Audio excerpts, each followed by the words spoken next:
Muraho neza nshuti zanjye, ni ikaze kandi kari kuri YouTube channel Dr. Gasangwa Patrick.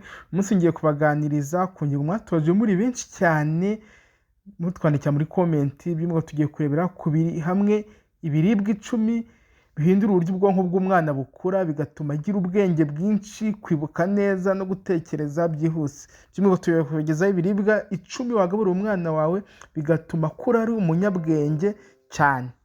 Ibi byose rero bishingiye ku bushakashatsi bwakozwe na kaminuza zitandukanye by'umwihariko Harvard Medical School, WHO ndetse na UNICEF. Ubushakashatsi bwerekana ko ibyo umwana arya mu myaka ye ya mbere bigira uruhare rukomeye ku mikurire y'ubwonko. Rero niba uri umubyeyi, iyi video ni ingenzi cyane kuri wowe kuko ibyo uha umwana wawe uyu munsi bizagena uko azabaho ejo, by'umwihariko aba umunyabwenge. Nk'uko na Dr. Gasangwa Patrick rero kanda subscribe kuri YouTube channel yacu nimba utarabikora, ariko hano ni umwanya mwiza gusangiza abandi babyeyi izi video, kandi iriya video kugeza irangiye unarebe na ads zinyuramo. Ikibwo rero cya mbere uzagura umwana wawe agakora ari umunyabwenge ni amagi. Icyambere rwose ni amagi, babyeyi mubimenye. Amagi ni isoko ikomeye ya choline ndetse na vitamine B12 ndetse na protein. Ubushakashatsi bwo muri American Journal of Clinical Nutrition muri 2022 bwerekanye ko abana bafataga amagi buri munsi mu myaka 2 ya mbere bagira intellectual quotient. Intellectual quotient ni igipimo cyo gupima ubwenge iri hejuru ku gipimo cy'icumi kugera kuri 15% kurusha abatarayaryaga.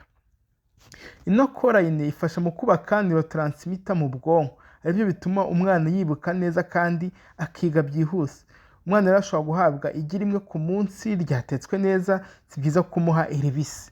Rwose rero nimba ababyeyi, amagi ni ibiribwa biboneka ahantu hose, sinzi impamvu mutabe abana banyu. Rero umwana wawe umuhaye igi mu myaka 2 ya mbere uzaba urimo gutuma azaba umunyabwenge mu gihe kizaza. Ndabutse gukanda subscribe. Ikiribwa cya kabiri ni ifi y'amavuta nk'isamaki ya sardine, tilapia n'izitwa tuna.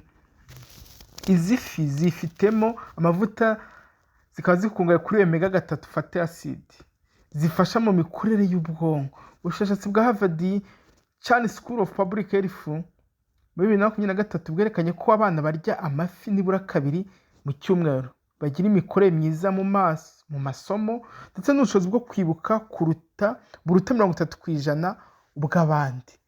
Ese mubyeyi wawe ni iki gituma udaha umwana wa amafi kugira ngo abashe kwibuka ku kigero kirenze 30% urengeje abatayarya? Ndabizi ufite ubushobozi, fasha umwana wawe. Wabiteka neza utabishyizemo amavuta menshi, by'umwihariko ku bana bato ifi wakaba yitogosa gusa biba bihagije. Ikiribwa cya gatatu ni avoka. Avoka buriya ni isoko nziza ya healthy fats. Healthy fats ni ngo ni ibinure byiza ndetse na vitamine E na folate.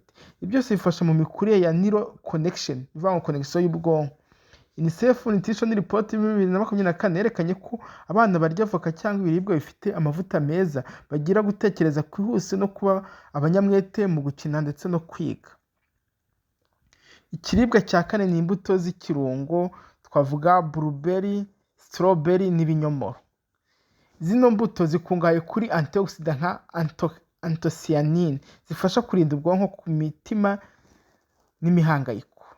Journal of Nutrition 2021 yagaragaje ko abana barya imbuto z'ubu bwoko bwa berries bafite memory yihuse ku kigero cya 25% kurusha abandi. Ushaka kuzivanga n'umubyeyi arya nta kibazo rwose. Icya gatanu ni amata n'ibikomoka ku mata.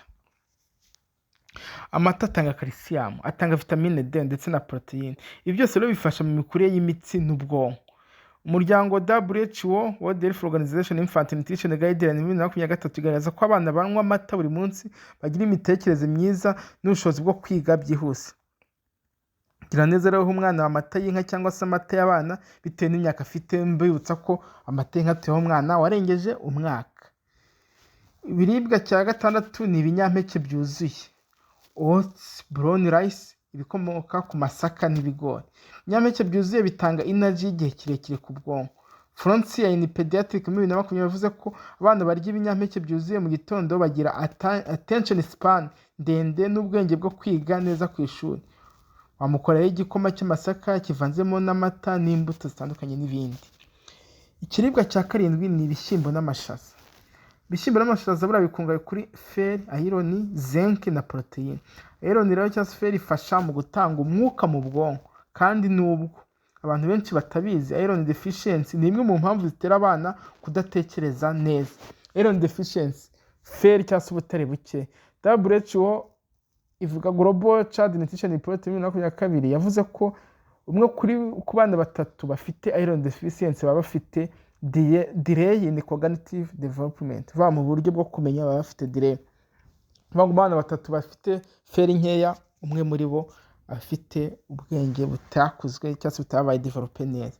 Ikiribwa cya gatandatu ni ibinyobwa bifite amazi menshi, amazi n'imitobe y'imbuto karemano. Ubwonko buriya bukora neza igihe bufite amazi ahagije. Dehydration nkeya ishobora kugabanya intellectual quotient temporary. European Journal of Nutrition 2023 yemeje ko abana banywa amazi ahagije bagira focus na memory retention byiza, muvuga ngo ntibibagirwe. Ikiribwa kindi ni karoti n'inyanya. Karoti zifite vitamine A kandi zifasha mu mikorere y'ubwonko n'amaso. Inyanya rero zifite lycopene, antioxidant ikomeye irinda oxidative stress mu bwonko. Neuroscience Letters 2021 yagaragaje ko abana bafata karoti n'inyanya buri munsi bagira mental sharpness nyinshi.